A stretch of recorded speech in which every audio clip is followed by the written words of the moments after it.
নানা জটিলতা আর আলোচনা সমালোচনার মাঝেও নতুন মাইল ফলক স্পর্শ করেছে এবারের ঈদে মুক্তি পাওয়া ঢালিউড সুপারস্টার সাকিব খানের সিনেমা প্রিন্স।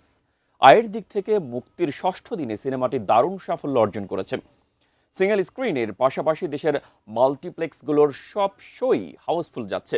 সব মিলিয়ে মুক্তির 6 দিনে কত টাকা আয় করল প্রিন্স, জানাচ্ছেন শাহাদাত রিফাত। মুক্তির দিন থেকে ঢালিউড সুপারস্টার শাকিব খানের প্রিন্স নিয়েছিল নানা নাটকীয়তা।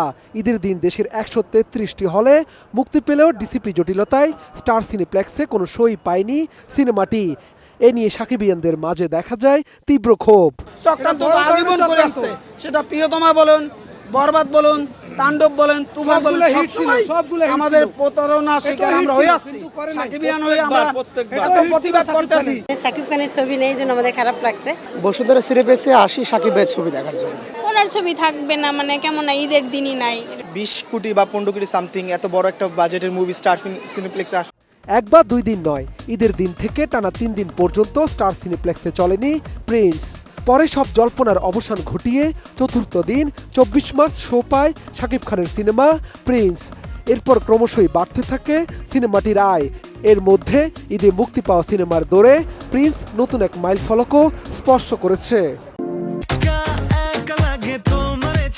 মুক্তির ষষ্ঠ দিনে এসে শাকিব খান অভিনীত সিনেমাটির মোট গ্রস কালেকশন 1 কোটি টাকার ঘর ছাড়িয়ে গেছে।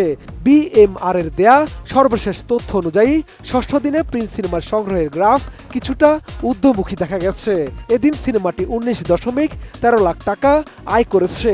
তবে সীমান্ত সোমবারের শো বাতিল না হলে এই সংগ্রহের পরিমাণ আরও বাড়তে পারত বলে ধারণা করা হচ্ছে। আমি জানি না ভাগ্যটা আমার খারাপ না সাকিব খানের খারাপ। আমি প্রথমে এত বাজেটের ছবি আমরা প্রযোজনা করতে আসছি, শুরুতেই কেন আমার এত কিছু পোহাতে হচ্ছে? এটার দায়ভার কারা নেবে? ষষ্ঠ দিনে star cineplex, lion cinemas, grand Sylhet movie theatre, Madhuban cineplex সহ বিভিন্ন প্রেক্ষাগৃহে মোট 42টি শো চলেছে প্রিন্সের।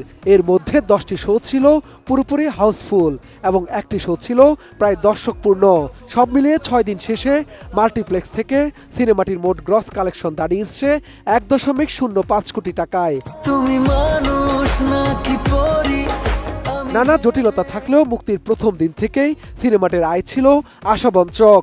প্রথম দিনে 16.19 লাখ টাকা দিয়ে শুরু করে দ্বিতীয় দিনে 20.06 লাখ, তৃতীয় দিনে 15.29 লাখ, চতুর্থ দিনে 16.38 লাখ এবং পঞ্চম দিনে 18 লাখের বেশি আয় করে সিনেমাটি 1 কোটির ক্লাবে প্রবেশের পথ প্রশস্ত করে।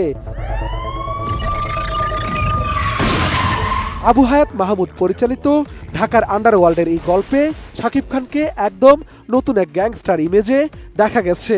অ্যাকশন ধর্মী এই সিনেমায় তার সঙ্গে অভিনয় করেছেন তাসমিয়া ফারিন ও কলকাতার অভিনেত্রী জ্যোতির্ময় কুণ্ডু। শাহাদাত রিফাত, ATN নিউজ, ঢাকা। আর আমার শত্রুর সাথে যে ধান্দা করবে